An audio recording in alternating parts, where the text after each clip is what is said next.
last years of the 19th century, that human affairs were being watched from the timeless worlds of space. No one could have dreamed we were being scrutinized as someone with a microscope studies creatures that swarm and multiply in a drop of water. Few men even considered the possibility of life on other planets. And yet, across the gulf of space, minds immeasurably superior to ours regarded this Earth with envious eyes. And slowly and surely, they drew their plans against us.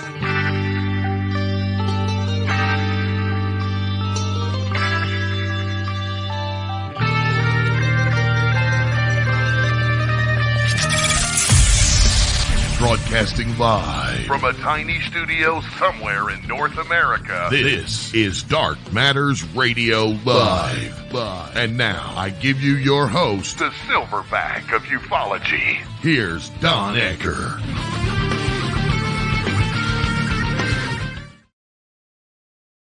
Well, ladies and gentlemen, by golly, welcome back to a brand new edition of Dark Matters Radio right here on KGRA DB. We are on each Monday from 4 p.m. Pacific, 7 Eastern, for 2 hours. So that means either 6 Pacific or 9 o'clock on the East Coast. And tonight we should have a great show. Joining me, of course, as always, Mr. Mark Center, Mr. Gajari Cassell, and our special guest tonight. Well, before we go to our guest, let me just say this. So, in the last couple of months, out here in not so sunny Southern California, the weather has been total crap. It's been craptastic. And what I mean by that, we've had more rain in California than I think I've ever seen since I moved down here in 1988, 1989. But Don, the sun says it never rains. Gary, I'm talking. I know. But so when I'm talking, it never rains in California. Boy, I need a mute key. I'm going to mute this son of a bitch. So anyway, to get back to what I was saying. God damn it, good Jerry. So, to get back to what I was saying, it's been really lousy weather and cold. So, about a week and a half, 2 weeks ago, I just got tired of it. I've been basically, in all the years I've been doing radio, I've been a one-man band. I've been the guy getting the guest. I've been doing all this. So, I called up Gary, and I said, Gary, you know what? I want you to arrange a guest for Monday for the show on the 4th of March. And he said, oh, okay. Yeah, I can do. You know who I'm gonna invite? Marc D'Antonio, because I really like him. And I said, oh, okay. Well, go ahead, give it a shot. So he sent him off a note, and he didn't get right back to him, but he said, hey, I'll let you know. So yesterday, Sunday, as I speak, I got a note from him that everything was cool and copacetic. And I said, well, golly, that's great. And Bill wants a show description right away. And I said, well, I usually send him one early Monday morning, but okay. He said, well, I've already written one. And suddenly I got this sneaking suspicion. Is this son of a bitch trying to ease me out the door? He says, so do you want to look at it? And I said, yeah. So he sent it to me, and I read it, and it was fine. And I said, yeah, man, that's good. Good, I'll send it to Bill. So Bill later on sends me the show link. And I always send it out to Mark Center, and I send it out to Gary. And I told Gary, I said, hey, look, You may have already gotten this from Bill, but this is a show link. Yeah, I've already got it, and I sent it to Marc D'Antonio. Oh, okay. So this son of a bitch is trying to ease me out the door. I see how this works. So with that being said, Marc D'Antonio, welcome to the show. Hey, Pokey. Gumpy. And the knives may be out tonight. Who knows? Hey, how are you guys? My girlfriend agrees. Anima says that you need to have a mute for me. Okay, you know something? I'm not in this. Okay, I'm this little guy in red down here. Okay, in my why are you in red? Are you Native American? Oh, my mother was, actually. She was Passamaquoddy. Yeah, Passamaquoddy and Irish. My father was Italian. So I had 3 of the worst drinking habits in your culture you could possibly have. And I don't drink. So there. So, I was and from all sides. Go figure, right? Go figure. No, these are my this is my radio lights that I use. This red light is a little bright. I can tone it down if you want. But the thing that's interesting is that listening to you guys talk and listening to Don up there go off on this guy over here. Okay. Don't worry, Don. I won't let anyone take your job if I have anything to say about it. Definitely not this guy. And since I don't have anything to say about it, I'm still okay with you, doing this. I expect that you'll continue for some time now. So, guys, I want you to see something. As I'm doing the show here, my wife just walked out and she handed me, let me see, this. You see this? You know what this is? Looks like debris from... Bailey's been collecting. Bailey, our beagle, figured out that if she goes outside and she comes in with something in her mouth and she jumps up on the bed, Vicky immediately goes spastic, trying to see what the heck she has. Bailey brings in these rocks one at a time, and she won't give them up until my wife gets in her nightstand and pulls out a treat. And then Bailey will drop the rock and get the treat, and Vicky can snatch it up. Well, she saves them. And I can't believe this. Here, Vic, take these. This damn dog. Well, it could be worse, Don. She's a pumpkin. It could be worse. She could be bringing you little rats and mice. Oh, yesterday. Speaking of, we live in a very rural area. And I had to go outside. My wife's been after me to go outside and clean up the doggy love deposits. So I was in the dining room here, and suddenly I hear Vicky yelling at me. The beagle was going spastic out in the backyard. Now, they'll do that at night sometimes, and I'll go out and look, nothing around that I can see. And there in front of me, right against our retaining wall, is a gopher digging a hole. Okay? And Bailey was trying to get through. Beagles are hunting dogs, right? And this was a real young little guy. And I didn't want to see it get hurt. And so I grabbed Bailey, got her inside. I went out. And Vicky said, "What are we going to do?" And he was just digging away right there in front of us. I mean, in front of God and everybody. So finally, Vicky said, "Well, gee, I wonder if I put my gloves on, I can pick them up and throw them up on the bank." Well, by God, that's what she did.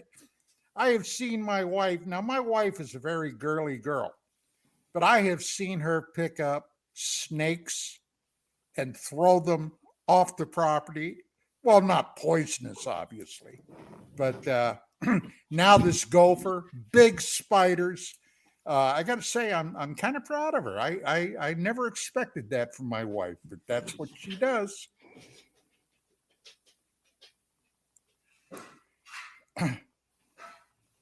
Oh, Mark. Oh, there he is. Oh, For a moment, he was a gray nipple. Oh, well, that's true. No, I was letting my cattle dog into my office, so I didn't want you to see me just get up and walk away. So I put up that. Yeah, exactly. So that was interesting, Don. Did you?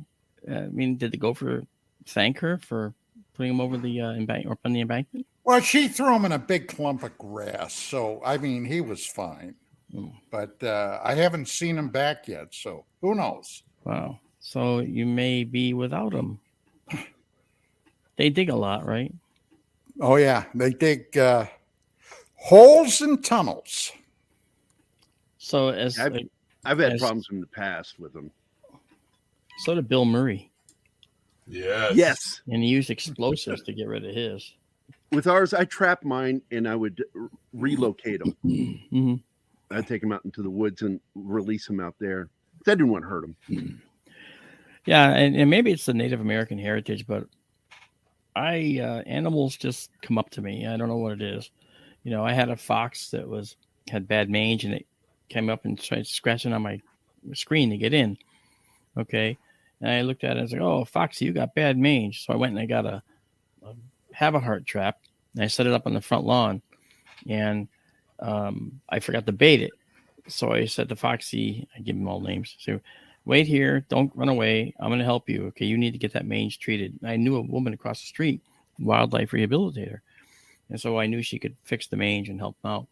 As I turned to walk back to get raw hamburger or something, trying to rush because I didn't want the poor thing to lose interest and go away before he had some food for the bait. I hear ka-chunk, and at first I thought, oh, the trap set itself off. I turned around and the fox is in the trap. It's not anxious, it's just sitting there. So I picked it up, brought it in the house. All chill, yeah. I brought it in the house. I set up a box with an old blanket in it, and I opened the trap and I angled it so he came out, and he went down into the box, sat there, and then he stood up at the edge of the box, and I literally started petting his head. And he was kind of like this, letting me do it, and it was the coolest thing. So the next thing I thought was, I got to get this thing to Veronica across the street. So I figured, okay, it's like 9:00 at night now. Okay, it's in the summer. She, I know, is probably already sleeping. Okay, she was older. And so I said, all right, tomorrow morning, Foxy, I'm going to bring you over to Veronica. And I figured in the morning I'd have to come down and clean up fox poop and fox urine and all over my basement shipping area. And I was like, Foxy, don't destroy it too bad. So I went upstairs, locked everything up. When I came down in the morning, Foxy was in the box. And there was no poop anywhere, no pee. And he was looking at me. And by golly, I think he was happy to see me. So I then picked up the box and I took him with me. And he was leaning against me, bumping into me as I was walking down the driveway. And he's just leaning there, happy as can be. I brought him to Veronica. I knocked on the door. I rang her doorbell. She opened the doorbell. I said, Veronica, I got a gift for you. She goes, oh, a wild fox. Oh, no. Did he bite? No, this little guy. And I held the box and I scratched him on the head. No, this little guy is calm as can be. He's got mange, though, and he knows you're going to try and help him. So I don't think he'll give you any trouble. That's what I said. Handed her the box. She had him, and it was like 3 weeks. She had him in the cages in the backyard to get him better, to treat his mange. And sure enough, in 3 weeks, the mange was better, and she released him. And he's in my yard still. He comes through about 2 a.m. on his foraging path. It's very important to release them back to where they're used to being, because that's their path. That's their habituated, pathway that they take to do their nighttime rituals. So I remember waking up one morning hearing a baby crying out in the driveway. And I was like, what is that? And I get up and I look out the window, and there in the driveway is the fox. And I went outside to Foxy, look at you. And he's up there looking at me, and he's like, ow, ow, ow, making foxy noises. Okay. And he's twirling around, and I didn't go down to see him. Okay. Cause I was being hesitant, but he looked great. The mange was almost gone. He looked fantastic. So animals, know when humans can help them. They have a way. I mean, there's animals that I won't say they ask for help, but they know that somehow these organic units that are us can somehow help them. I don't know how they sense that, but they do. So That's the Well, interesting when thing. we first moved to our house, and it was a new home, okay, it just been built 2 years before we, purchased it. Apparently, we're in the high desert, okay. Mhm. We were apparently on a rattlesnake crossing,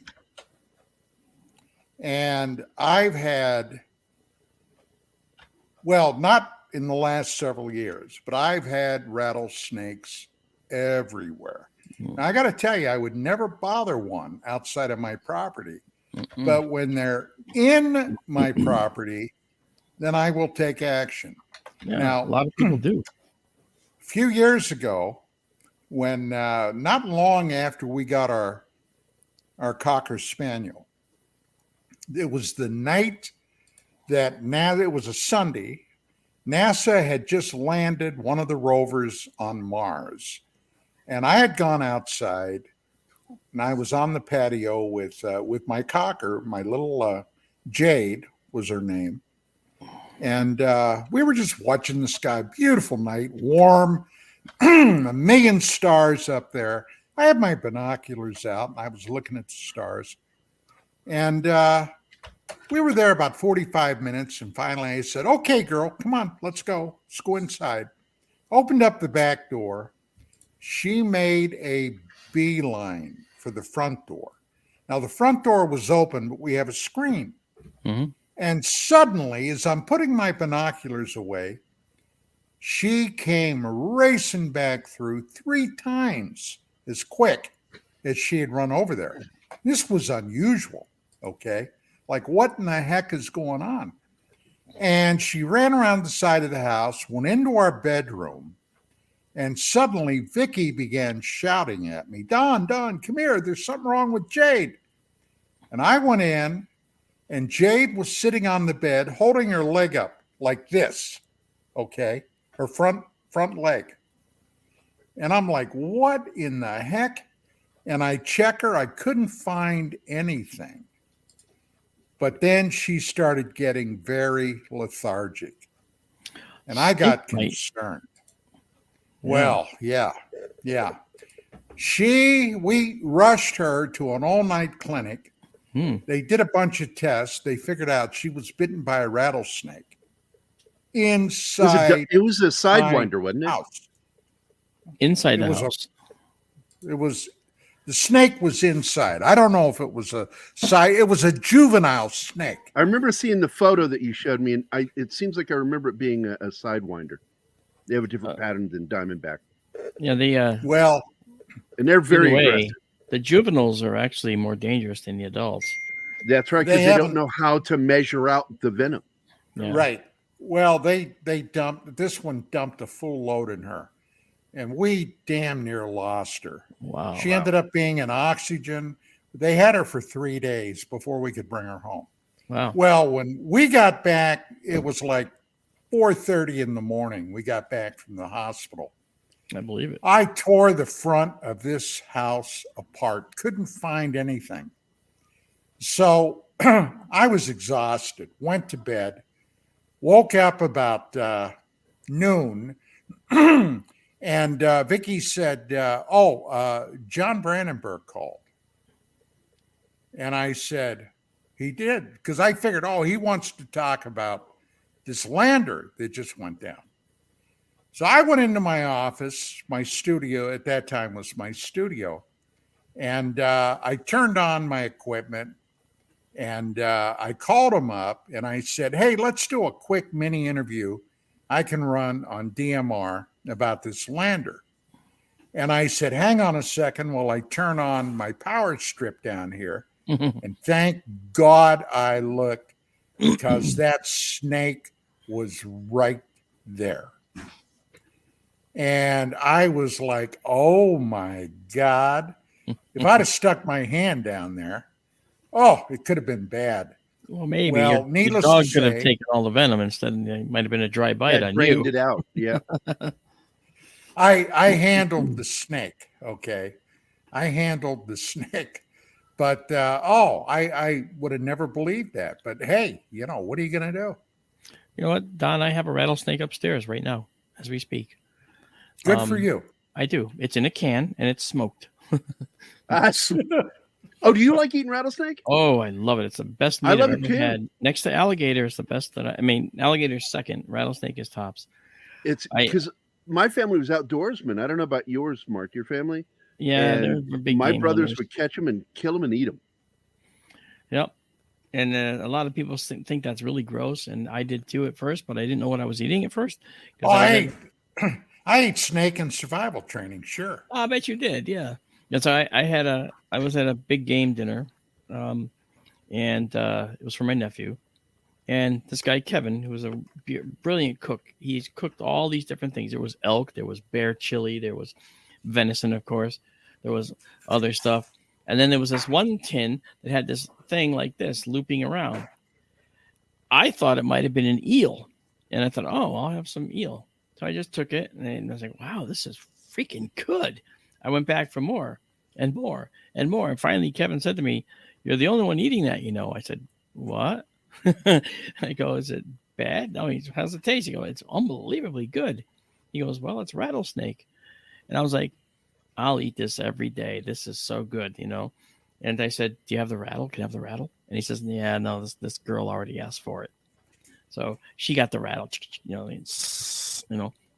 So, and then out at our observatory, the owner of the land was working on the batteries for the solar panels in the garage, and he couldn't hear the high-pitched hiss. It sounds like air escaping from a tire when a rattler, you know, starts to rattle at high speed. So it goes, and it'll sound very much like that. So he didn't hear that, but his wife in the house did and said, "Chuck, there's a rattler in the garage." And he goes, "What?" "There's a rattler in the garage." And so he looks around, and sure enough, there was a 5-foot rattlesnake in there. And of course, he 5 foot long. Oh yeah, he had 3 on his property. He killed 3 in 1 week, 3 5-footers, and he dispatched them with a shovel. Ka-ching. Cut those heads right off. Yeah. And I asked him, the first thing I asked him when he told me about the story, I said, "Well, where is it?" "Oh, I threw it in the barrel." I said, "Why didn't you eat it?" "They're very good." Yeah, right. "They're very good." He's like, "Nah." And the best way to eat them is the way you have yours, smoked. That's right. Yeah. And I hate to say slathered in butter. Well, as fascinating as all of this is this show is not about that. It's about this. And this week on UAP Crossfire, our guest is going to be Daniel Sheehan, okay, who's a very well-known attorney going all the way back to the Clinton administration in the 70s, who has been involved in the UFO UAP controversy for years. Now, it's my understanding, and maybe you guys can tell me if I am correct or not, but I believe it was Sheehan who originally brought out David Grush to the public. Unknown to me. I don't know. I don't know. Jeremy Corbell would tell you it was him, right? Isn't that what he was trying to say? He sure acts like it. Yeah. Well, it's going to be an interesting episode, and I definitely have some questions I'm going to be asking Mr. Sheehan. But last week on UAP Crossfire, we didn't have a live episode. 2 of our panel members, Commander Cobra and Martin Willis, were out of pocket. So it was just myself and Chris DiPerno, and the decision was made to cancel the live broadcast, which was good. But this should be an interesting show this week. Now, with that being said, I was contacted this weekend by Ms. Renee Barnett, who incidentally will be on her way to Paris, France, my understanding, tomorrow morning. She still will be doing her show, which of course will be, she'll physically be in France, when she does it for the next few weeks. But she told me that they were getting ready to put my paper on disclosure up on the website, and it's apparently, she told me, is going to be featured in the new issue of the KGRA DB newsletter. So That's cool. I don't know. I haven't seen it. This is what I was told. Now I'll find out if that's correct or not when the new issue comes out. So when you're talking to that guy on the next UAP show, the countdown is 222 days today since Grush did his first dog and pony show with Knapp and Corbell behind him, making the claim of 40 firsthand witnesses with whatever evidence we want to call evidence. And now we're 222 days in, and Still nothing. Yeah. well, again, this is it can be very complicated. I get it. But maybe you can ask them about that and say, so should we wait? Well, not should we. Are we going to wait another 222 days? Are we going to wait another 222 weeks or months or years? Or is it over? Or is it over entirely now? Yeah. Right. For anything to come forward here. I told Don about a guy on YouTube. The last name is Cambian. He's a younger guy, wears sunglasses because he's got some sort of thing with his eyes and the lights in the studio that he built. And he goes after people fairly hard. And he's going after Grush and Lou and Corbell and these guys for telling these stories and things. And he also would like people to start asking questions of these folks instead of just glad handing them. Some of the questions would be, I'm not going to get all these terms right because I'm not that involved in it to remember, but you remember when the bass player from Blink 182 came out with Tom DeLonge. Tom DeLonge. Yeah. With all those people and said, we're going to start a company and you can buy stocks in it and we're going to build a rocket ship based on new yada, yada, yada. Well, how long ago was that now? A couple of years? That's the To the Stars Academy. Right. I don't think they're even around anymore. Exactly. And he says, when is anybody going to have the ball sack? And of course, they won't appear on Don's show because he does have the ball sack, right, Jerry Gary? And I haven't seen it, but I'll take your word for it. You got to remember to cup the balls. So he's getting down on these people who are recurringly interviewing Corbell and these guys and not asking these questions like, where's that business? Where's the money? Where's the promises? Where's the technology? Nobody's asking anything of these guys. It's just, it's so annoying. It seems to be the same forwarding of these stories and claims, just packaged in a different way, in a more slick way. Now, granted, what's that guy, Milton? Don, was that his last name? The guy who used to be in the government? Mullen. You know, the guy who's... You're talking... yeah. He's part of the To the Stars. He's a guy with a pedigree, right? Chris you're talking about? Right. Chris Mellon. You would think possibly we'd hear more out of him than we are that Kilpatrick guy. You see, this is the one thing, that guy, Christopher Mellon, is the one thing that always piqued my curiosity. I've been banging heads with all kinds of people going back to 1988, 1989, with UFO magazine, people in the government, the DOD, NASA, you name it, I banged heads with them. And never in my life would I have believed that somebody from such a rarefied atmosphere would come forward. Now, what do I mean by that?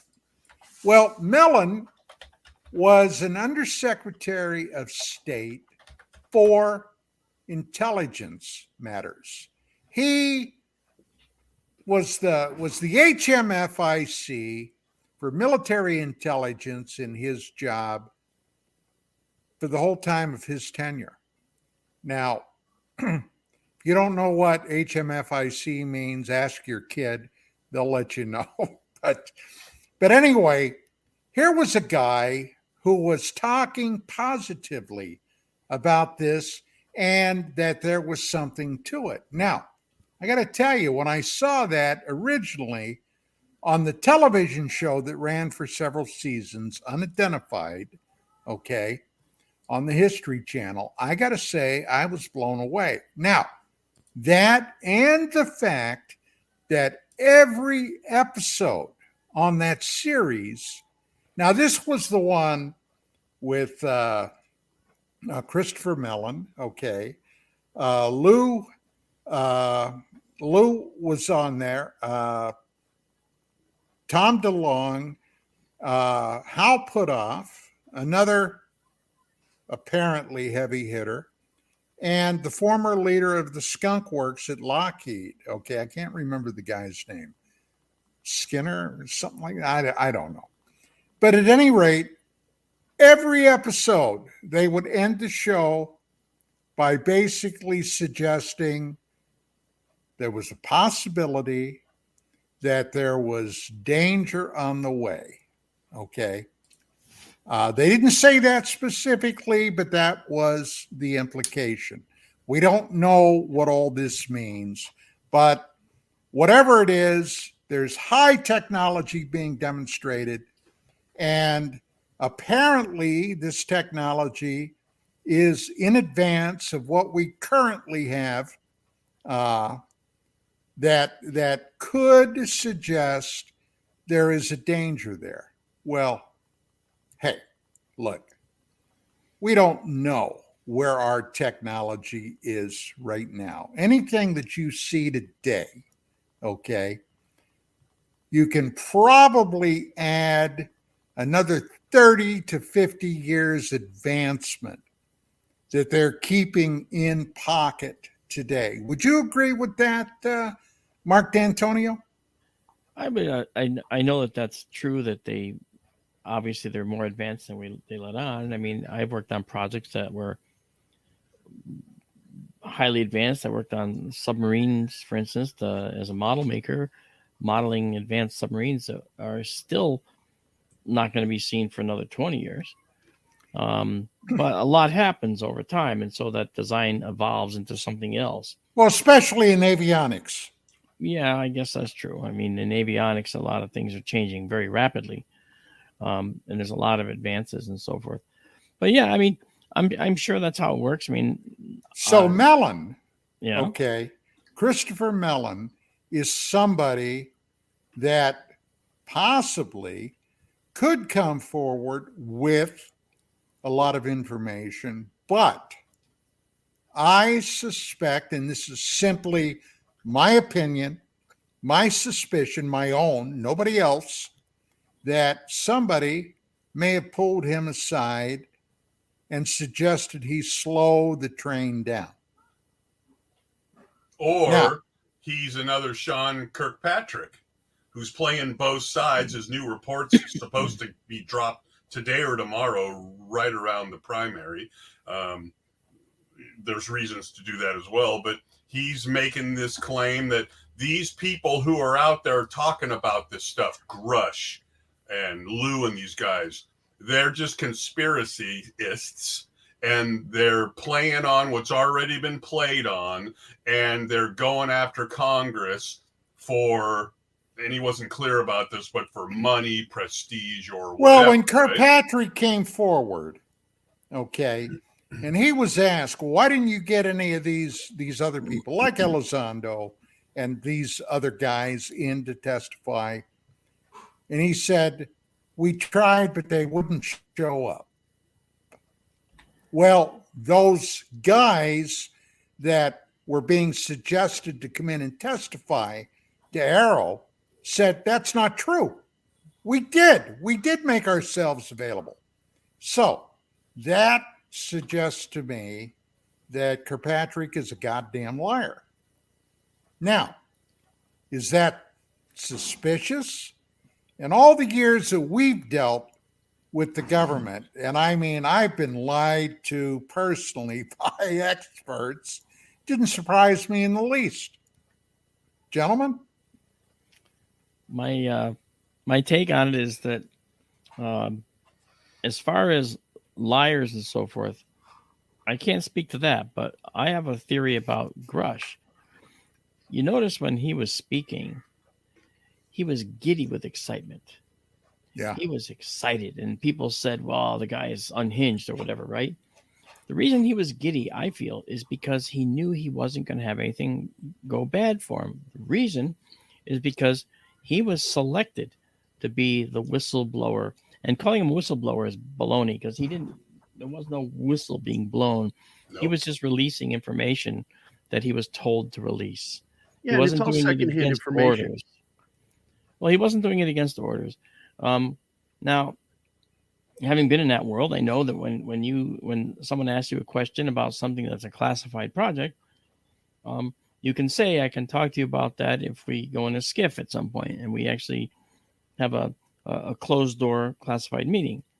And he said that multiple times. And I then eagerly listened to the people, the Congress people coming out of such a meeting afterwards. And they said things like, I can't believe what I heard in there. And I can't talk about it, of course, but I can't believe what I heard. So in other words, they were astonished by what they heard in there. So everything that he says, whether in a classified setting or in a public setting, is all subject to being fact checked.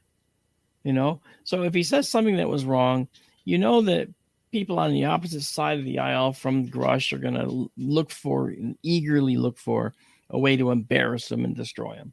Okay. Yeah. The fact that both sides were saying that they heard things they really thought were quite amazing tells you something. And in a very little way, it kind of brought both sides together for a short period of time, didn't it? Right. Yeah.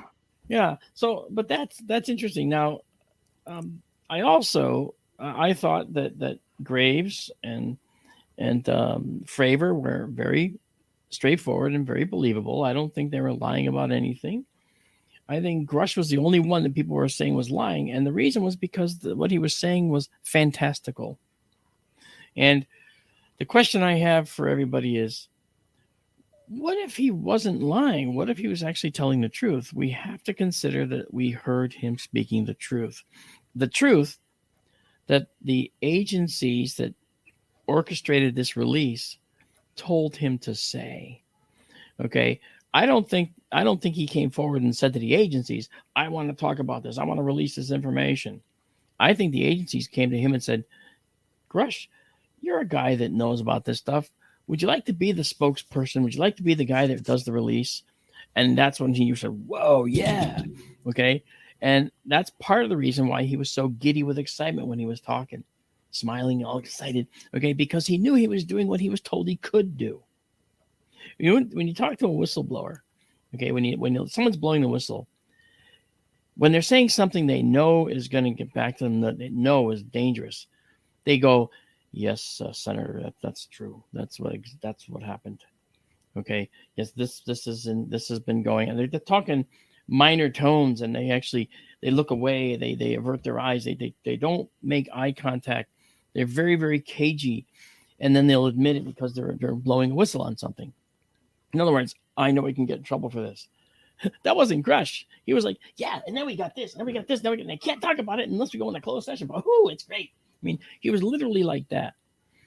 He was given permission to say everything he said. I'm convinced. Yeah, but let's not forget, he was hanging with the guys sitting behind him for 2 years, going to conventions and hanging out. That's been proven now. He's giddy and all that, but those two guys behind him had already known him for 2 years, and they're pumping him full of information. Actually, I think they were hoping he would pump them full of information. Okay, I think it was the opposite way. And let me say something about those two guys, okay? I've no. Identify them. Huh? Let's identify them. Yeah, it's Nap, and Corbell. George Knapp and Jeremy Corbell. Jeremy Corbell. Yeah. Now, Jeremy Corbell, I've called him friend in the past, and we shake hands every time we see each other and exchange pleasantries. But then he released this jellyfish UFO. And I looked at it, and I identified, along with a FLIR scientist, by the way, that these were just balloons. And the chandelier. Yeah, well, I didn't even look at the chandelier, okay, because that was just some close-up view of something that, didn't have any context. But the jellyfish did. We quickly we realized it wasn't on the lens, because as the camera moved, the thing, if it was on the housing, would go racing across the screen because it's up close as the camera would move. And it didn't do that. So it was something in the sky. In fact, it was discovered and found out to be at 1,800 feet, which explains why people probably didn't see it, because you don't walk around like this all the time when you're walking around, right? So on top of that, I identified moon-shaped balloons. I identified five-pointed star balloons on this thing, and I identified round spherical balloons like latex balloons. Yep. And they contacted David Mason, a FLIR scientist, guy that I know very well, great guy. He's been out to Skinwalker Ranch and then developed technology for them and that show. Okay, he's a scientist. And so I asked David, look, I think these are balloons. Well, what do you think? And he wrote, just very simply said, these are definitely balloons. And then he went to the next paragraph and he explained, here's how Mylar works with short and long wave infrared. Here's how latex works with short and long wave infrared. These signatures and these objects are exactly as expected for balloons of these kinds. And so Jeremy, all right, in his show, whatever it was, he's got a show now, Weaponized or something. Yeah. He had George Knapp on, and he said the exact phrase, well, and then this idiot from MUFON does an analysis and says they're balloons. Okay. And I wrote in a comment underneath, I said, Jeremy, I'm that idiot you're talking about. And then I talked about David Mason. I said, is he an idiot too? Okay.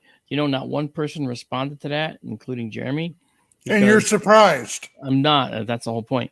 Okay. Now, the thing is, okay, he released that green triangle footage several years ago. Okay. It was a night vision view of a green triangle in the sky. Oh, wow. It's a green triangle aircraft. A whole bunch of them. Yeah. Yeah. Well, I looked at it and I knew right away, no, that's just an out of focus aircraft. Okay. Because its running lights and its strobes are out of focus too. And by the way, the strobes are following FAA mandated flash frequencies. Okay. He said it was a triangle aircraft. I tried to get in touch with him before he went on Fox to talk about this. And I actually said to him, right, I said, Jeremy, don't go on Fox. This is an aircraft, man. It's an aircraft. I don't want you to embarrass yourself. Okay. He went on anyway. Now, it turns out that the reason we knew that this was just an out of focus aircraft was because there was a flagpole in the foreground. And that flagpole was in perfect focus. Absolutely sharply focused. That's what the night vision scope was focused to. You look at the object in the sky, and it was an out of focus triangle. But wait, there's more. Okay. The stars in the sky were out of focus triangles as well. Yep. Oops. Okay. I tried to point that out, but it's like, no, I don't want to hear. I mean, well, that's my speculation. But Mark, you were getting in front of his camera. Oh, of course. I understand that, Now, this is going to sound odd, but I admire and commend him for keeping the UFO concepts alive in the minds of people. However, what I don't like is that he's doing it without doing any vetting scientifically of his results. And I said that in that message to him. I wrote, you called me an idiot, and everybody else who does photo and video analysis, you're going to consider an idiot. Do you think any one of those people are going to help you now? Yeah, we could have been your arm of warriors to help you prove these things once and for all. We could have created technology to help you show these things. Okay. Do you think anyone's going to do that with you now? And of course, he knows the answer. He doesn't care. It's a cult of personality with him. He wants to be, I'm not going to say that. I mean, this is probably not true, but it's like he's trying to be a Stephen Greer, okay, where he doesn't care about the truth. He just cares about, when the dollar's coming in. Maybe, I don't know. Well, I mean, maybe he's that way, maybe he's not. He's like Greer, Mousson, and the rest. Seemingly, again, we don't know, but seemingly, that's exactly what you do when you want to be the first on the block with the information. You put it out there and ask questions later. And you say you're the guy that discovered it. Yeah. And by the That's way, why the Grush thing, I don't have a thing with Knapp or even Corbell. I don't know either of these guys. And Knapp has a storied background. Okay. He's done a lot of good work. Okay. But if we're to believe what was told, was that Grush was hanging out with this whole group of people for a couple of years ahead of time, doesn't that have the potential to pollute this whole thing? And as much as putting out the jellyfish tends to help pollute it all. Yeah, I agree with that. I agree with that to some extent, but again, you got to keep in mind, to them, okay, Grush is the golden goose. Okay. It's not the other way around. Grush isn't trying to get information out of them. They're trying to get information from Grush, because the stuff the stuff that Grush revealed in that congressional hearing isn't stuff that he would have got from Jeremy Corbell. Okay. He had classified data that he wanted to reveal, but he couldn't do it in an open meeting. If he got that from Corbell's going to a penitentiary. Okay. Mark, he doesn't. Question. Did he not actually show them some of the confidential information in the closed hearing? I believe that he did, that Grush showed them, but Jeremy wasn't there. Something Knapp about doing wasn't that. there. Yeah, George Knapp wasn't there. Corbell wasn't there. Well, we can only talk about the public stuff. In public, he was telling I know, Mark, I know. Many of the stories we've already heard before. Many of those stories could have come from those guys and told to him, right? We don't know what he said behind the scenes. Well, one of the things that Grush stated in his public hearings before Congress was something that immediately caught my attention, and I focused on it somewhat in my paper. He said that it was his belief and knowledge that the government, whomever, the military, the intelligence people, had picked up at least a dozen, 12 or more off-world craft. Okay? Now, that's what he was told. Now, when I heard that, immediately, the obvious question that came to my mind was, well, if these truly are off-world, and if they truly are interstellar, in other words, coming from another star system that had to be at a minimum 4+ light years away. Okay? Because the closest star to our solar system, our sun, is roughly 4.2 or 3 or 4. 3. Okay, 3 light years away. Alpha Centauri. Okay. Alpha Centauri, yes. So, would it make sense that they're coming, the visitors with their off-world craft, are coming from another star system to only get here and break down? Because they obviously, something caused them to break down. They were picked up. And to me, okay, with my background, my knowledge base, my life experience, there's only one thing other than mechanical failure that would do that, and that is being struck by hostile fire. And even Lazar, going back to the late 80s, discussed one of those alleged craft from the 9 that he claimed he had knowledge of at Area 51 had holes in it. Okay? Now, what in the hell are we talking about here? Well, we're talking about something that is a core secret that is known to less than a handful of people. Yeah. That is surrounded by a special access program. In this country. Which, well, it doesn't matter. Doesn't matter. That nobody is going to get to see the inside. If you believe, okay, that Admiral Thomas Wilson, all right, tried to get into a secure area when he was head of the DIA, the Defense Intelligence Agency, the military CIA, and he was blocked and basically kicked out because his name was not in the bigot file, okay? And this guy had juice. He had juice. If he couldn't find out what's going on, then who the hell does know what's going on? Well, whoever it is, buddy, they're keeping it more than close to the chest. And that's why I say that this entire disclosure movement is a freaking pipe dream. It ain't never going to happen. Never. They won't allow it.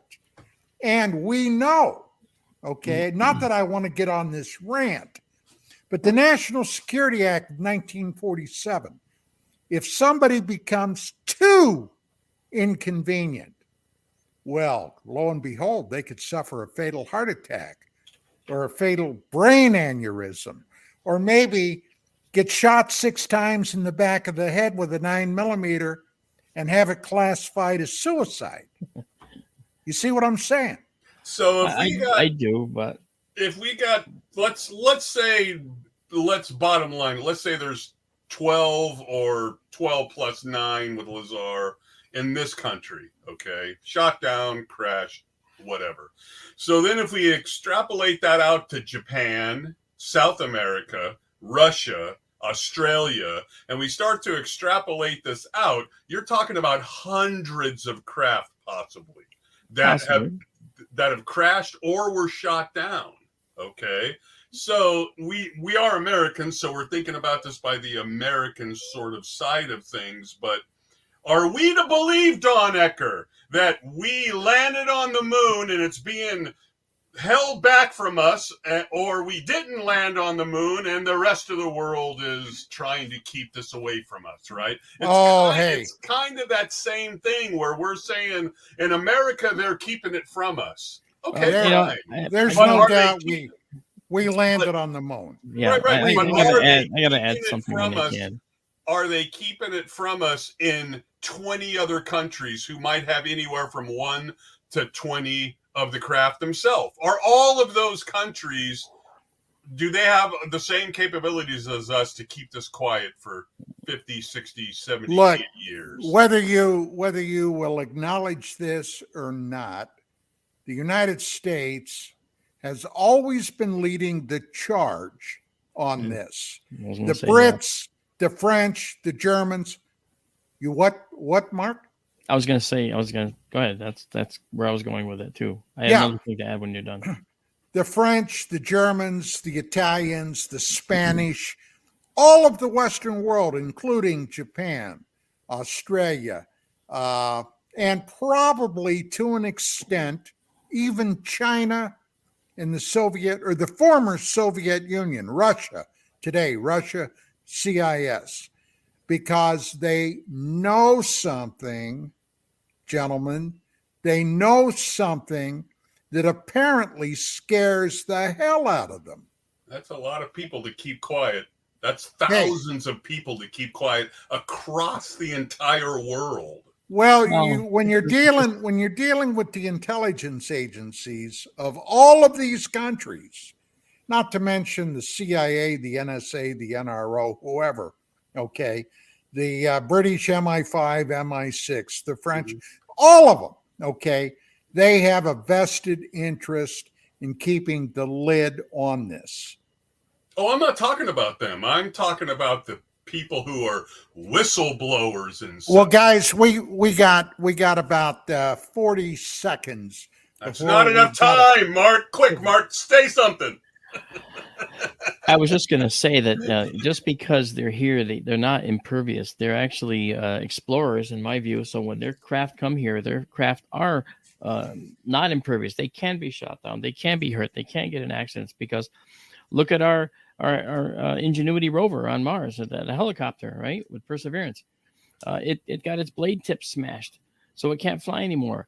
An accident, all right? So even with the best technology, again, to a far less technologically advanced species, we're the ones that crashed. Well, Okay? guys, we'll pick this up when we get back from break. This is Dark Matters Radio. Tonight, Mr. Marc D'Antonio joins me. Mr. Gary Cassell, Mr. Mark Center will be back. And we are back, and let me pick up where we left off when we had to go to break.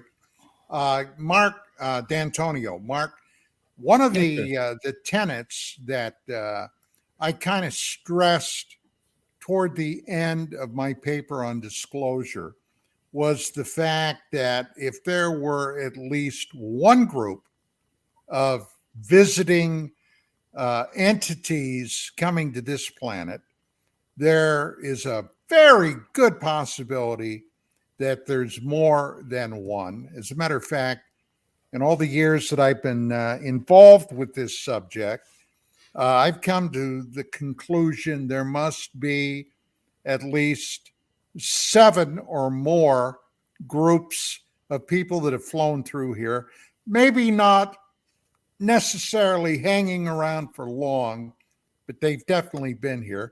I've kind of suspected that, hey, we could be on one of the closer off ramps of the galactic superhighway. Who knows?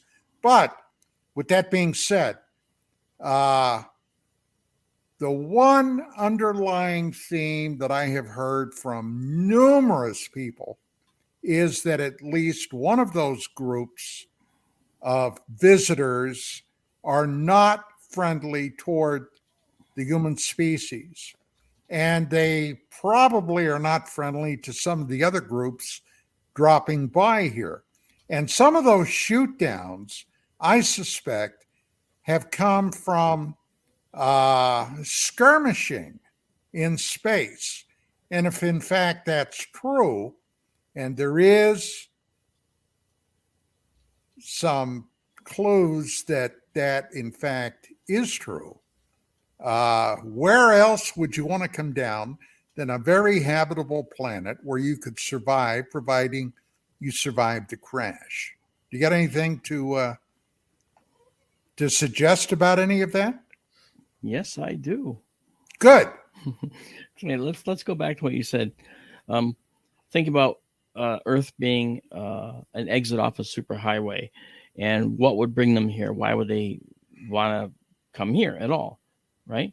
Well, there is a major reason why we are very visible to them, and that has to do with the composition of our atmosphere. Now, before you go very far, keep in mind that in the universe, hydrogen is the most abundant element. Then we have helium, then we have oxygen, and what's the fourth? Carbon. That's what we're made of. So the fact that carbon is the fourth most abundant stands to reason you might get life based on carbon. To have life based on carbon, you also need a way for a carbon-based life form to gain energy and to exist. And that existence is provided by the third most abundant element, oxygen. So if you're an alien species, just like we are doing now with the James Webb, we're trying to find signs of an oxygenated atmosphere. With the Webb, it has to be indirect. We can't see it directly. But so why are we doing that? We're doing that because we think that maybe if there's life out there, it's carbon-based. Okay. Advance our technology. It only has to go 1,000 years ahead. Not even 1,000,000, 1,000. Okay. 1,000 years from now, we will be able to see oxygen-rich atmospheres around other planets in the universe. They're going to stand out like a brilliant blue beacon. Okay. And, Carl Sagan said it, right? We are a pale blue dot. Okay. He said that because that blue dot, of course, meant to signify the ocean where we came from, blah, blah, blah. Okay. But the atmosphere is 21% oxygen. Okay. Oxygen shows up on the analysis of a planet's spectrum. We started creating oxygen in our atmosphere over 2 billion years ago, right?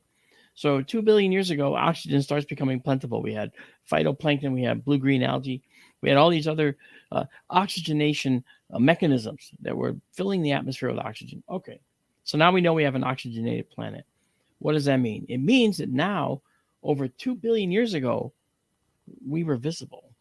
Okay, you figure, it really was 2.5 billion years ago, but at 2 billion years ago, that oxygen signal has gone out 500 million light years.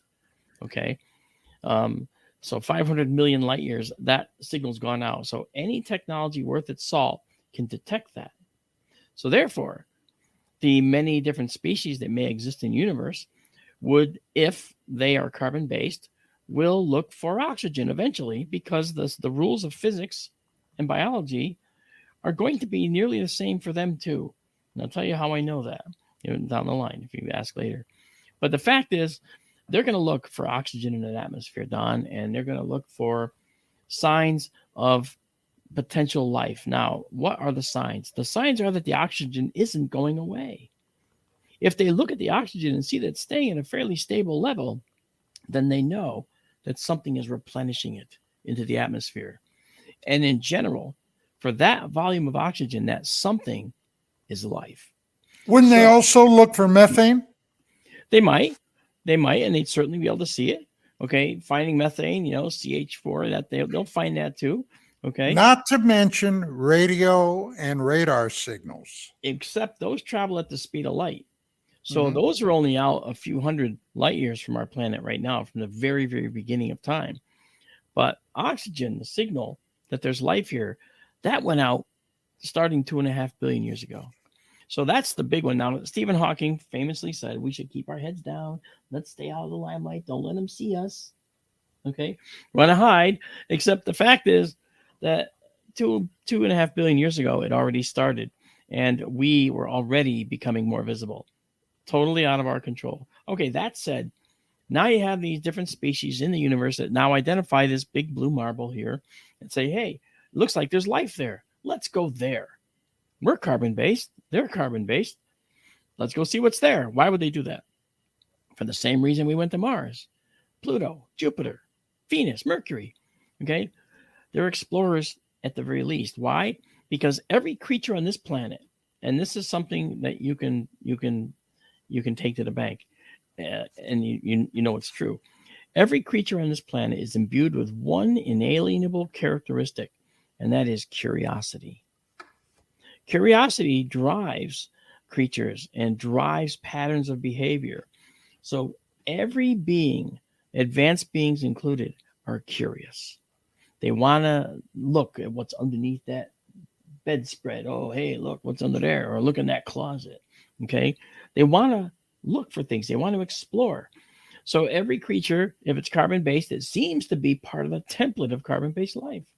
Curiosity. Okay, so they're going to go and they're going to explore. So I think at the very, very base level, these creatures are explorers. We are looking forward to creating a starship that can go to Mars, all right, and finally detect life there if we can, in situ when we're there. Okay, but we have our eyes on bigger prizes. We have our eyes on the universe at large. We have our eyes on other stars. We want to know if Proxima b, right, at Alpha Centauri, Proxima is the third one. There's two bright ones in the middle, kind of like our sun. Then there's a third one going around both of those. And that third one is the one that we want to know about, because that's Proxima. It's a little tiny red dwarf star, but it has 2 planets so far. And one of them could be potentially habitable. We want to go there. Why? Because we're explorers. We want to know. We want to find life out there in the universe. We're looking here in our solar system, and we may find it at the microbial level, but Earth is the best suited for it. Venus is not. Venus is an habitable Well, zone. by all accounts, Mark, okay, with our current chemical rocket technology, that's a bridge way too far. That's right. Unless there is a possibility of another type of technology that's being held under wraps. And Now, there may be, Don. yeah, there may be. You're correct. I can But tell you with- about it too. Are you talking about the Eon drive? No. No. I'm talking about a way to get out of our 4 dimensions and shift into a 5th dimension. And that's got to do with Kaluza-Klein gravitons. Now, I do this lecture all over the country, all right? And everywhere I've spoken to, whether it's scientists or just general lay people in general, they've all said, wow, that's worthy of exploration. Now, it didn't start as my theory. It started as Robert Schroeder's theory, good friend of mine, aeronautical engineer. And I read his book called Solving the UFO Enigma.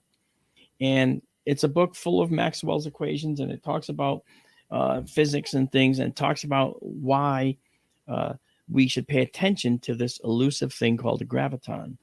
And the bottom line is like this. We live in our 4 dimensions. Our chemical rockets propel us to everything we've ever done and seen in our 4 dimensions. We went to Pluto in our 4 dimensions.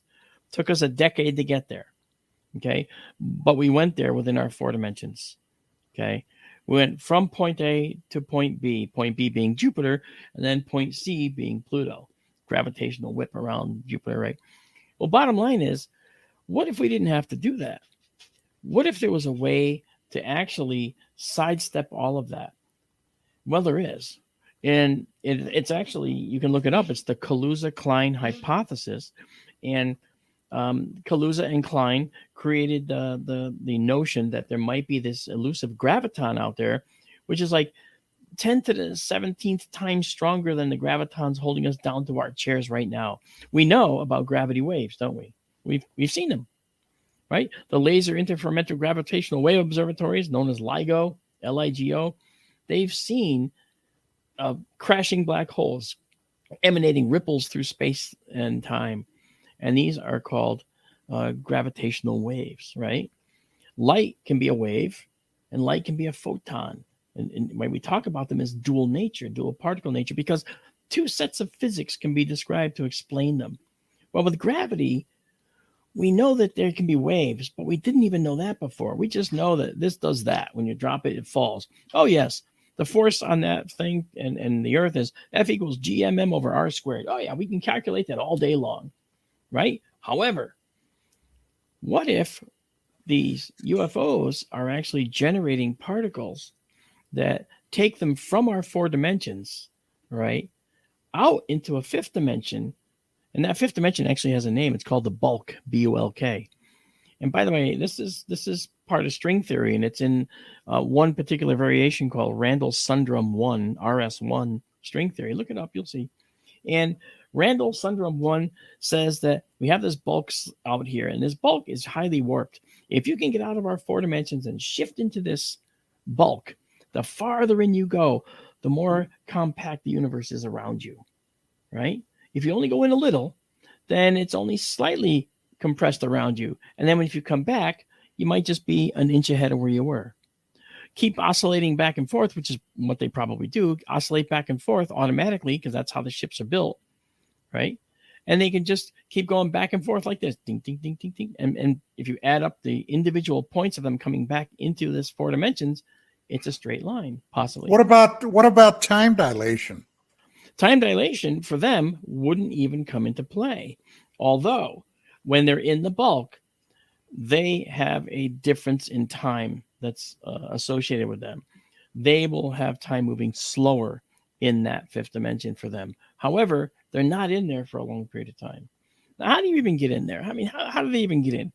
Right? I mean, this is all so fanciful, Mark. What the hell does that mean? Okay. If you think about this, you generate these particles, all right, and they are Kaluza-Klein gravitons. Now, you'll say, well, what the heck are those? And well, I told you about Kaluza and Klein, these 2 physicists that came up with this notion. And over at CERN, overseas, they created the Atlas Accelerator. That's capital ATLAS, right? And Atlas is being used in part to study these very interesting potential particles called Kaluza-Klein particles. Okay, it's on the docket. It's being investigated. This is real science. It's not fake, woo-woo stuff.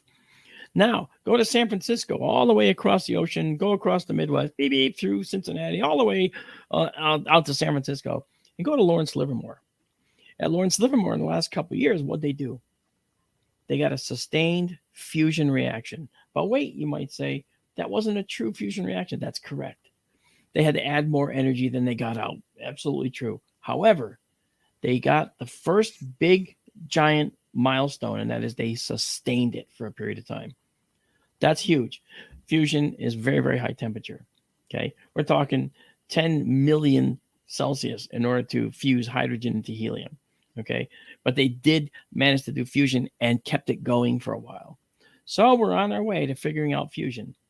Now, what do you need to generate Kaluza-Klein particles? Well, one of the things that can do it could be a fusion reactor.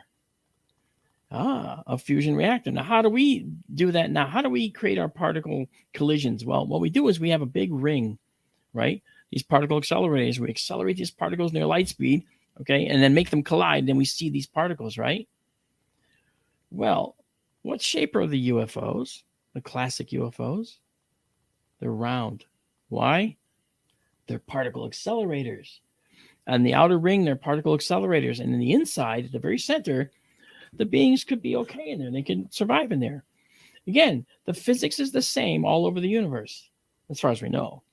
So they would have discovered this too. They would have discovered the qualities of the atom and how splitting the atom could be dangerous. So fusing the atoms would be a lot less dangerous, and it is. Okay. So the point being that if you could generate and build a spacecraft that has a particle accelerator to build and generate these particular Kaluza-Klein gravitons, surround your ship with them, a lot of things that then become possible. The Kaluza-Klein gravitons will want to be in the bulk, and they will drag you there. Okay? So if it drags you into this fifth dimension, what you would see to your eyes, if a craft is doing that right in your driveway, you would see it shimmer, change colors, maybe bop back and forth one point to the next, and then be gone. Invisible. And you won't go like this. You touch it, and it's actually not there. Where is it? Let me ask you a dumb question. Well, this is a really how would one go about navigation? Very good question. I think that the aliens are the best cartographers in the universe. That's their superpower. They know all the punch out and punch in points. Now, I'll give you an example. You know about the story when I was on that submarine as an observer or guest, whatever you want to call it. They saw something come through the sonar at several hundred knots. Okay. And subsequently, Admiral Tim Galladay validated that that's true as well.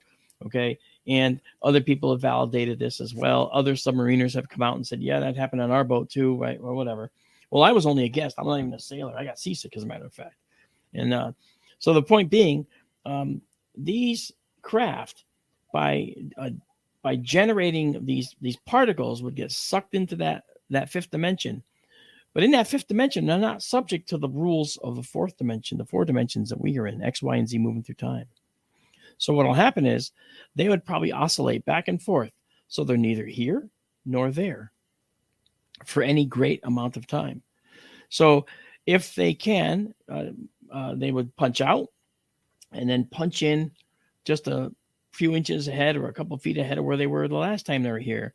And then so they go into that fifth dimension just a little bit and then punch back into the four dimensions.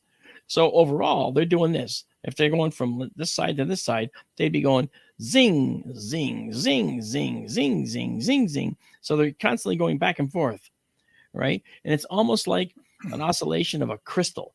It's so fast. So they would be doing this. And now the ship's doing it automatically, okay? The particle generation is happening automatically with the fusion reactor, okay? So that's the concept. And then they would just be doing this. So there is no propulsion on any of these ships. There's no need. They just have the shift capability. So they shift out and they punch in at a slightly different location. And the slightly different location thing is, of course, another nut to crack. But we know that if you can shift out, you can then shift back, you'll at least end up where you started. So there must be a way to shift out and shift back 2 feet from where you were, or a light year from where you were, depending on how far in, because the farther in you go into that fifth dimension, the more compressed the universe is. So if you can get, and I say farther, but if you can get farther, quote unquote, into that bulk space, you can then come back and be at Pluto, say, or Alpha Centauri. There was a physicist that calculated using this technique, the potential technique, that you could go from here to Alpha Centauri in about 20 minutes using this possible. So, Whoa. yeah. So there's a discrete amount of time it still takes to travel. You can't go instantly from place to place. But think about this. The previous winner of the high-speed trip to Alpha Centauri was the Alcubierre drive.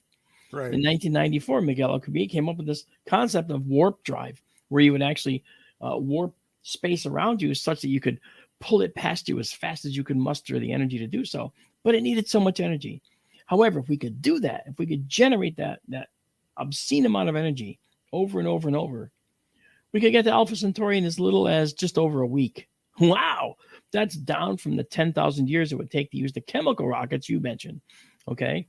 So that's fast, but it's not fast enough. Okay. If there's going to be aliens out there, they're not going to spend 150 years to 500 years to 1,000 years to travel here from different parts of the galaxy. Okay. They're going to want to get here faster. So they're going to use a dimensional shifting technology. This, to me, explains why you can have things moving underwater at hundreds of knots and not feel the effects of the water and be barely visible. This explains why UFOs sometimes appear It's here. the removal of any kind of friction, right? Well, they're not there. They're here, and then if They're phased in. Yes, exactly. They're not here or there. But when they're here, they're vulnerable, at least for a small period of time. And what they do when they land on the planet is they taper off the production of those particles, and the ship comes down and lands. Do you ever notice that when they're generating these particles, okay, certain things happen? I'll tell you what I think that is. But did you ever notice that people talk about these craft as falling like leaves and kind of fluttering? Okay. Yes. Why would they do that? What's the leaf flutter process? What that is, I believe, is that they are providing a sheath around their ship with these Kaluza-Klein gravitons. But what is actually the nature of these gravitons? These gravitons are actually particles that create micro black holes. Now, micro black holes are another physics concept. We tend to think they exist. CERN is investigating those as well. But these micro black holes are going to do a certain thing. What they're going to do is they're only going to live a few nanoseconds. Okay. So they evaporate right away. Black holes evaporate, but the smallest ones evaporate, of course, very quickly. So you keep replenishing them.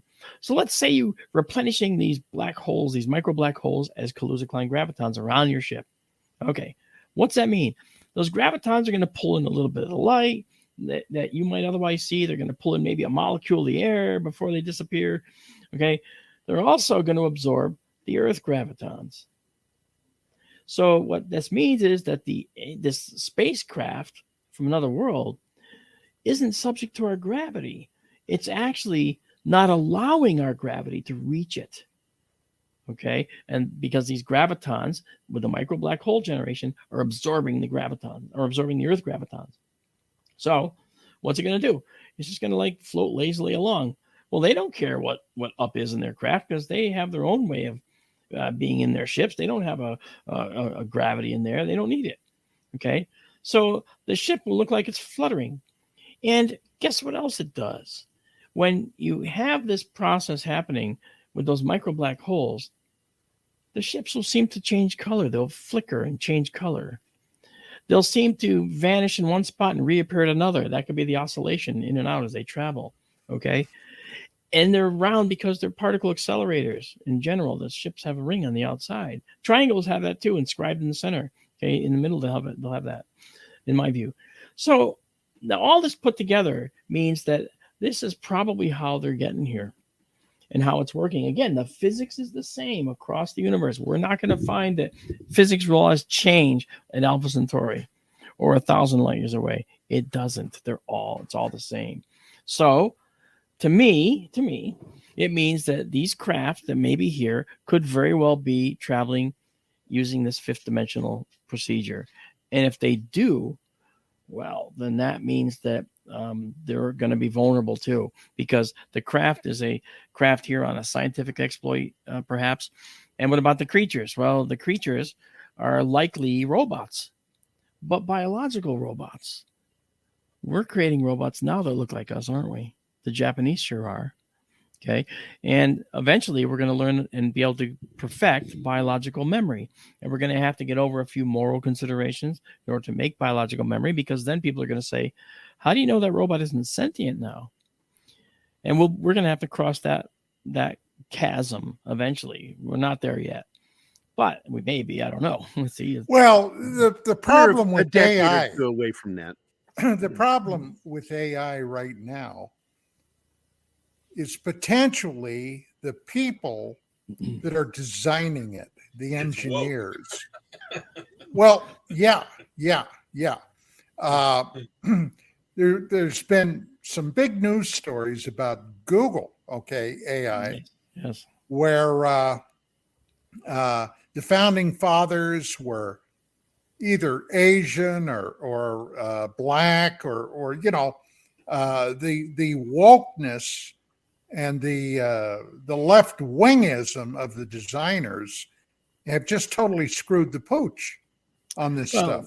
There's no doubt that that's happening. But who's to say that Skynet may Google. not be science fiction? Okay, maybe it's science coming at us in a big way. I got a question about what you were talking about there with the power to get to the fifth and the phasing and all that stuff. When I look at Lazar and Moscovium, have you done any research? And I know nothing about this, but element 115 Moscovium, he says that that's the one that did it for those crafts. Is there possibility that element could even be used to like power a craft? I haven't looked into Moscovium in a particle accelerator and what I mean. It probably is likely created in a particle accelerator. So I can't say. I mean, is it possible that it has traits that the Atlas accelerator may uncover? Sure, it's possible. But I have a feeling, like I said, that this methodology of travel is literally the only way they could actually be here en masse. In other words, have multiple groups. And I think they're biological robots, and that's like the little grays. And I think they were made in the image of their creators, and their creators. You hear this all the time. There's one that's always telepathically talking to an abductee, kind of a thing, right? If you want to believe that. And the others are like minions. Well, those minions are probably the biological robots. So we can't assign our morality to any other life forms at all. Right. That's like saying, well, you grizzly bears have to be nice. Okay. Be nice to that little hurt deer. You can't eat it. Okay. Just be nice. Help it. We can't get in the way of that kind of thing. Right. And just like that, we can't project our morality on an alien species either and say, well, if we don't think it's right, then they can't think it's right either. Or they may not think it's right. No, you can't do that. They might make biological robots without any remorse. And as a matter of fact, and if they're outlived their usefulness, they just throw them in an incinerator and make another one. Right. I heard an interesting theory last week that the chupacabra, if you buy into that, was actually a creature that was being bred, put together, made, whatever, by our own government as tests for something that could live on Mars. I know. That's what I heard. It must be true. Yeah. And Gumby's real. Gumby's real. Well, he physically is real in your hand right now. Yeah. Well, that's Art would great. we think it's too far out of the norm to think that I don't know, that they're doing some sort of test like that. So when we do go to harsher environments or whatever, or you're not going to come back, kind of tweaking the human existence or whatever, so you'll be able to send them to Mars and say, well, we're not going to see you again. Have a nice trip. Well, there was a movie about that, wasn't it, called The Titan? Yeah, yeah, right. Yeah. And that guy was being bred to live on Titan's harsh environment. Right. Right. Okay, I don't think that we're going to do that kind of thing. We're still too vain, and we're still too married to our form as it is. We're still too excited about looking in the mirror in the morning, going, "Is my hair good?" We're never going to allow ourselves to have our DNA reconstructed to make us take on a different form. The closest we'll get is to develop technologies that might do that. There is a rumor, although I haven't bioengineering stuff. Yeah. There's a rumor, although I haven't confirmed it, that the Navy investigated the usage of liquid breathing. In the movie The Abyss, okay, you saw that mouse dropped into the fluid. That was real. Yeah. That was a synthesized fluid that had a high saturation content of oxygen. Now, obviously, the diaphragm muscle can't pull in liquid. It's not designed, so you need a pump to force it through. So there was a rumor that they wanted to see if they could have some Navy divers, go into the deep ocean. Right now, with special gases, you can go, and oil rig divers, they dive pretty deep in the ocean, something 1,000 feet, right? Well, that's a really deadly dive if you come rocketing to the surface. The bubbles in your bloodstream would just, kill you in a nitrogen froth, I think. But the bottom line for that is that the liquid breathing, the rumor was that they tried liquid breathing and it worked by pumping this high synthesized fluid through the lungs that the lungs could actually take oxygen from. They were able to breathe. And they could go into extremely deep dives, perhaps even full ocean depth, because the only thing that would get crushed is your sinuses and your lungs. Your hands aren't going to get crushed into nothing. They're liquid filled. You can't compress liquid, so you're mostly water, so that doesn't compress. Your eyes will stay like they are. You'll feel pressure all over. The concern is always the areas where there's oxygen, which is the lungs. Lungs, sinuses. When you remove the gases, yep, it's no longer a problem. Lungs, because I wanted to tell you, I actually met a UDT diver. He became an experimental diver for the U.S. Navy, the Department of Defense. Yeah, maybe he was in one of these programs. He was. Okay. He ended up developing a condition very similar to scardosis in his lungs from the early experimentation. Yeah. And it was so bad, he attempted to self-terminate, failed, and his medical condition got even worse. But it was to where he only had like 15-20% of his lungs, usability of the lungs. And that's kind of where I was going next, was that the program got terminated because it was really hard on the program guys, the program divers. And they would end up, now you have fluid in your lungs. What's that condition called in the medical field? Pneumonia. And so they have to extract the fluid, but they can't get it all the alveoli and all that. So they have to spend months recuperating from one single dive. It's either they go 100% into this, or they, spend months recuperating. Knowing that there's a risk that it's going to be the thing that kills them. That's right.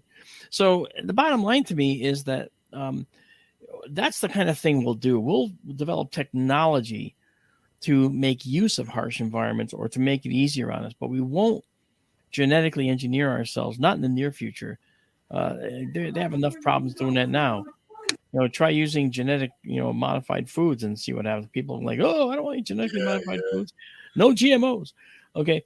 So, you get all that everywhere, right? So I think that, in terms of these alien creatures, they don't need to worry about that. And it's because of the fact that they're shifting back and forth from the bulk. And when they want to be here, when they want to land, okay, when they actually stop generating those particles on the ground, on the Earth, they're highly vulnerable because this craft does not have special high-tech armor. It's not Iron Man. These are mortal creatures. They're fallible. They make mistakes. They're just other creatures that are more technological than we are. When an ant watches an airplane crash, Okay, if it could think anything, what would it think? Wow, look, the gods are crashing. I mean, right? So it's the same. It's a level of scale, right? Same thing with aliens. You just scale up the technology, and to us, they're infallible creatures that shouldn't crash when they come here. But in fact, not only should they probably have, because they are fallible. So, well, it's also, though, if you're going to scale up the technology and all that, you're also going to scale up the safety aspects of it. I mean, everything's going to scale up with it. The type of material they're going to use and all that, it's all going to be scaled up. So the likelihood of them, I'm not saying that they wouldn't be vulnerable to things, right? Like bacteria or something strange like that. But but the likelihood is they're going to be some tough sons of bitches. I think they're going to be more frail than tough. I think the only thing that stands between them and us is their technology, actually. Well, no, that's what I mean. I don't mean them as a biologic. I mean the materials that they're going to use and things, because they have thousands or millions of years to quantify this stuff and say, wow. Yeah, I agree. And consider also, right, that when these creatures develop these technologies, they're not going to throw themselves into these craft themselves. Right. So they're going to send biological robots to do the bidding. Send the mouse. Well, let's put the mouse in there. Biological robots are expendable. Yes. Because that's the one thing they probably perfected, is making robots that can do what they want. And when it comes back to the human beings and how we react, here's a great story about the Abyss. Now, it's fine. It's never been released on Blu-ray.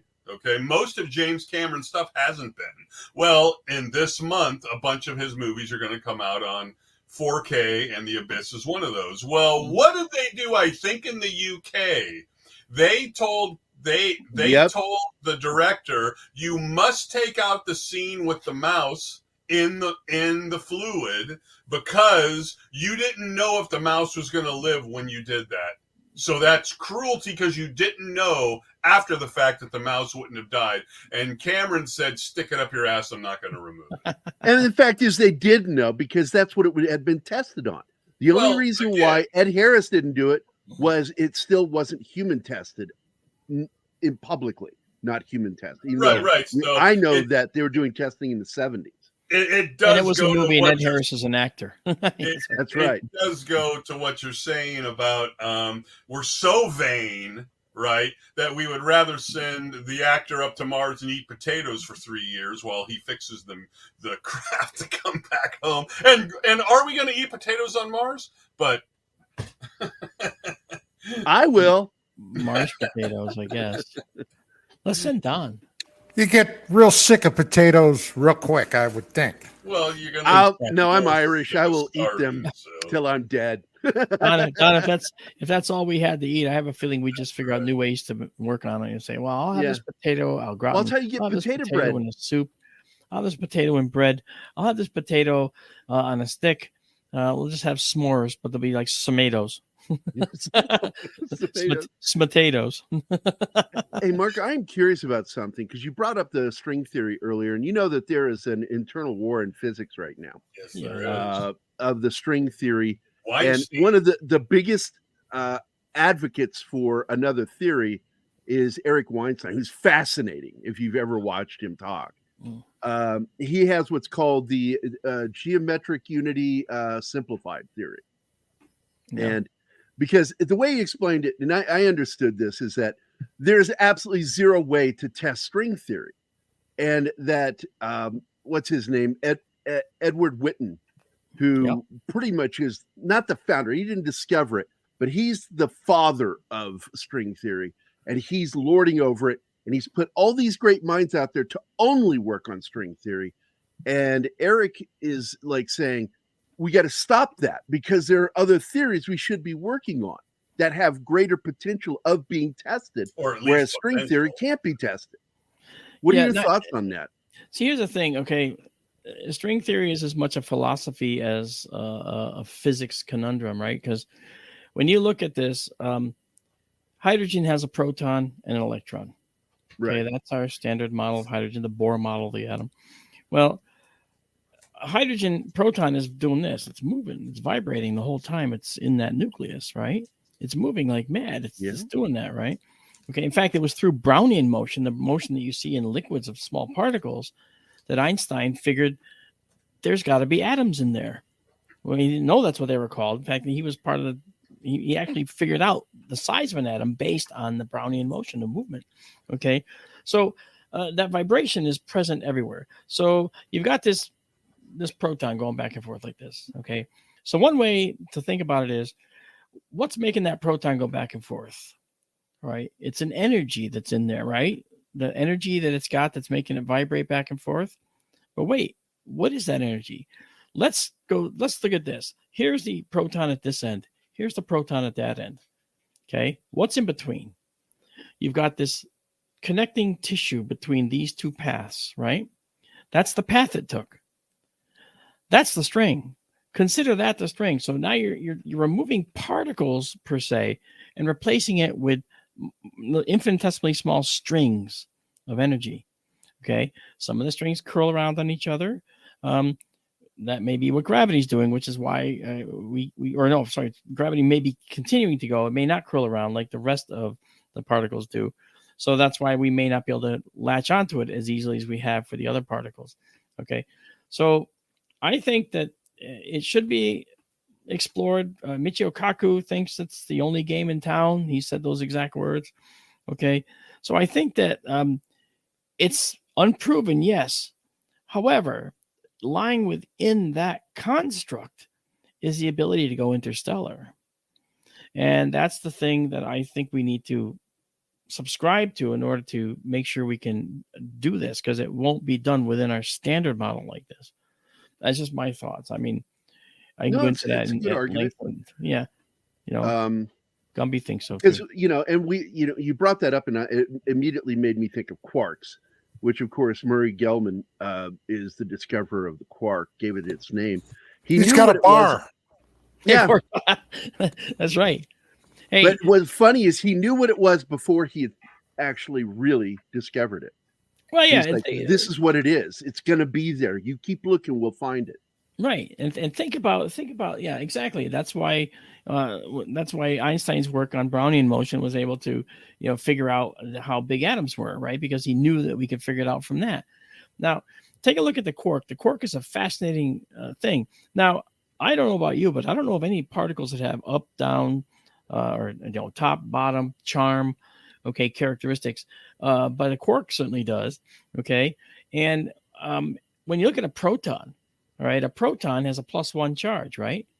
Well, we're familiar with things that have a +1 charge. We're not familiar with things that, say, have a 0.5 charge or a 2/3 charge, but quarks do.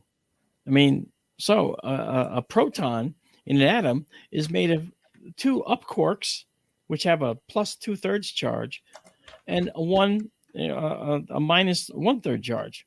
Okay, so 4/3 minus 1/3 is 3/3, which is 1. That's +1 charge, right? The neutrons are made by 2 down quarks, which have a -2/3 plus 1/3.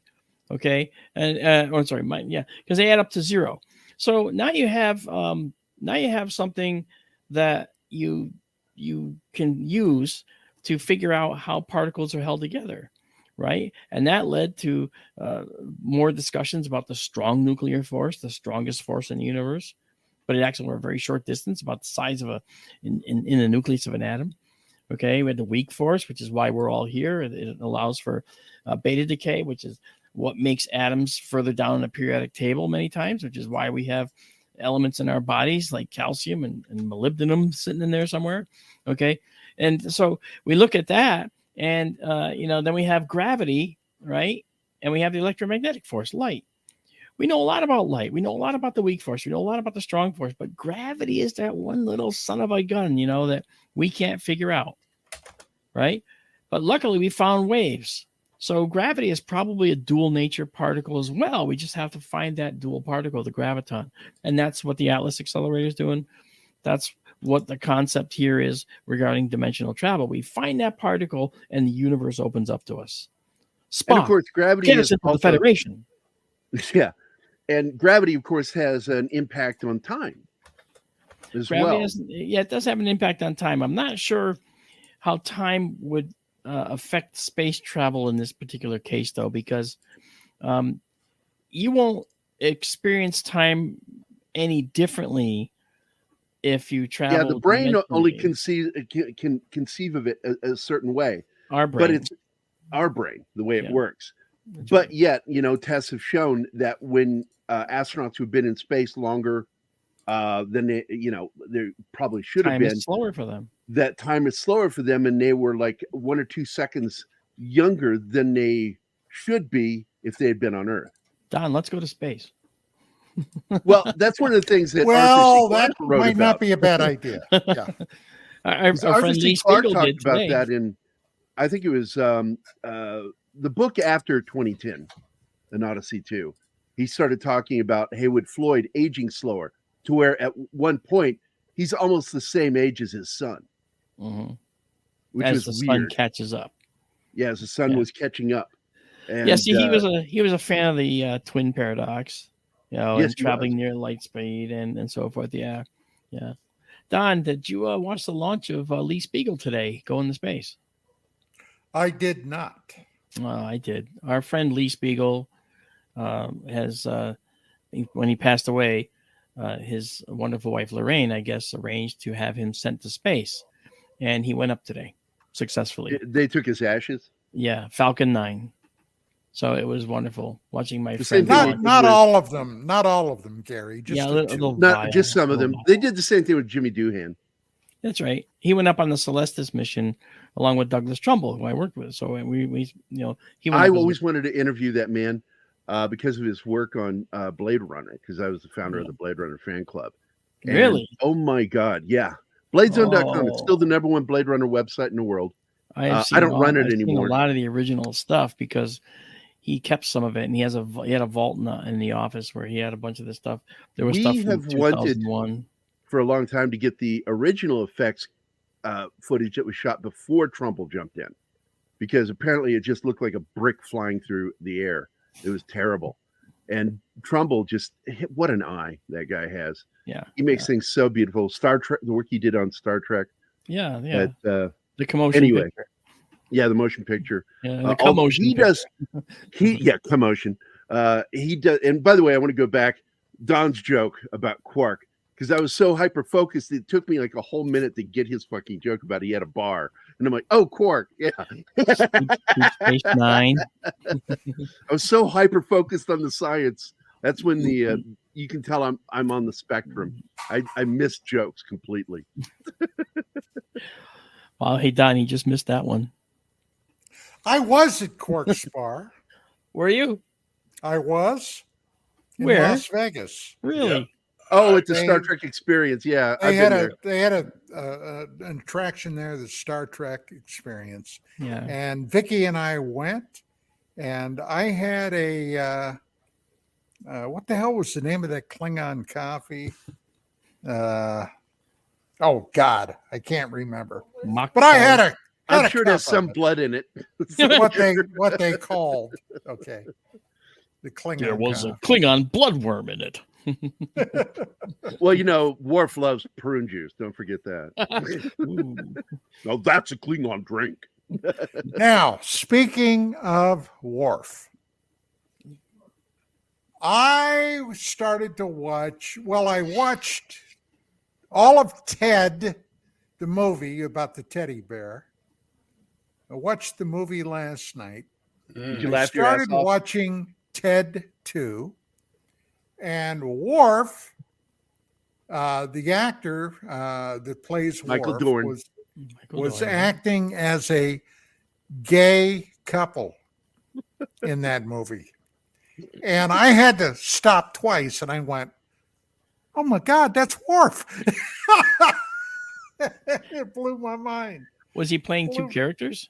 No. He was just part of a gay couple. Putty from Seinfeld. And him and Patrick Warburton. It's funny as hell. By the way, I got to work with Michael Dorn when I worked on that Lou Ferrigno movie, Liberator. And he's just like the nicest freaking guy you ever meet. So nice. I know, they're actually human. Yeah. And when I met Doug for the first time, I was shaking because this was my idol. I would have too.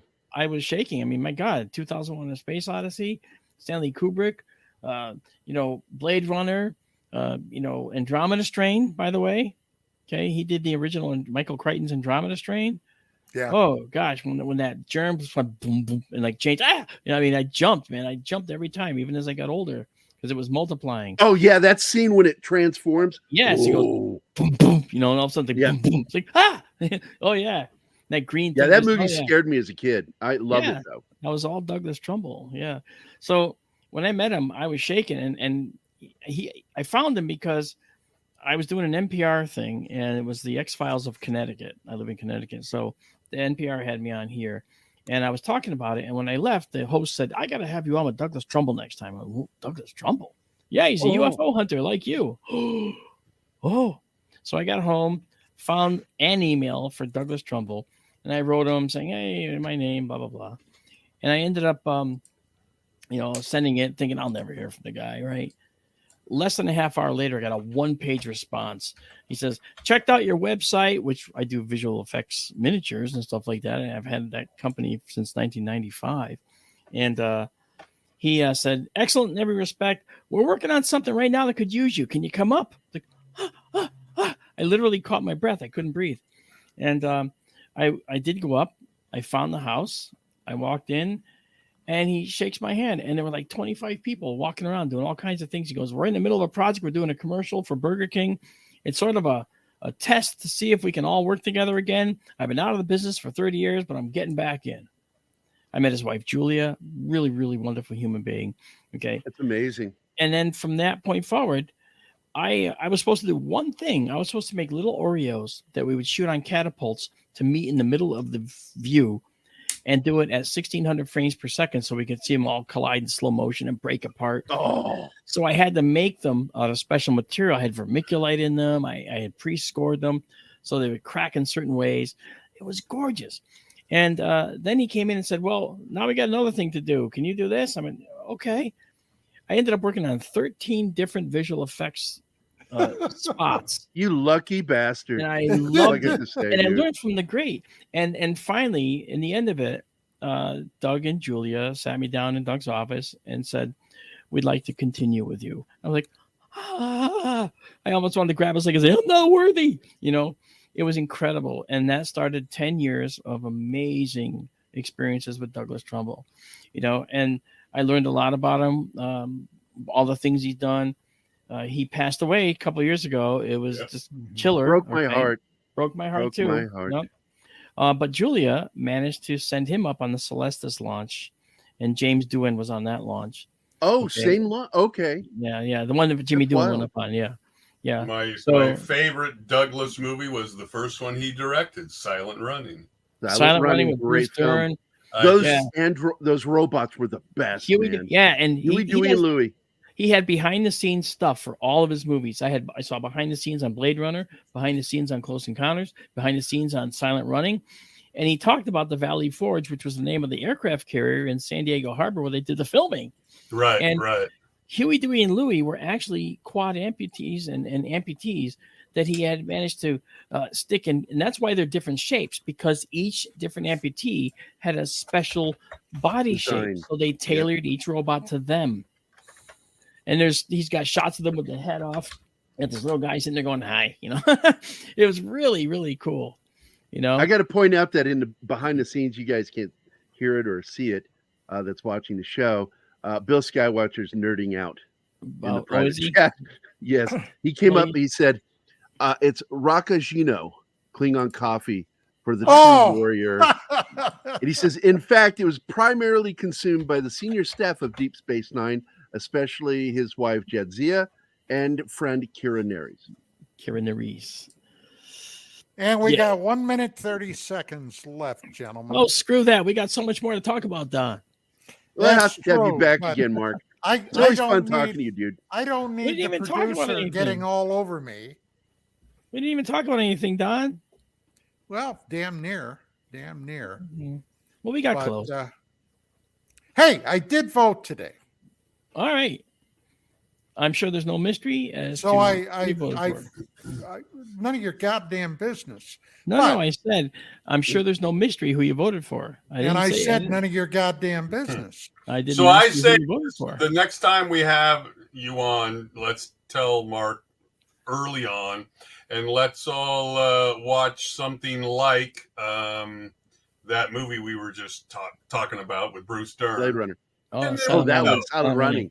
Yeah, because a lot of people don't even know about that movie anymore because it's not that easy to get. It'd be fun to talk about something like that with a guy that you love and a movie that I love and I grew up with. Well, it's hardcore science fiction. That's why. There's a great story about how he got Janis Joplin to sing the credits. Hey, there you go, man. And it's called Midnight Toker. Yeah, we got 10 seconds, guys. I want to tell you, thank you so much, Mark. Thank you so much. As always, a great show. Thanks for having me on, man. Absolutely. You knew I was coming on, right? Yeah. Yes, he did. Yeah. Okay, gang. That's it for tonight. Everybody have a great week. Tune in on Thursday for UAP Crossfire at 5 p.m. Pacific, 8 Eastern. And in the interim, keep looking up. We'll see you later. God bless you.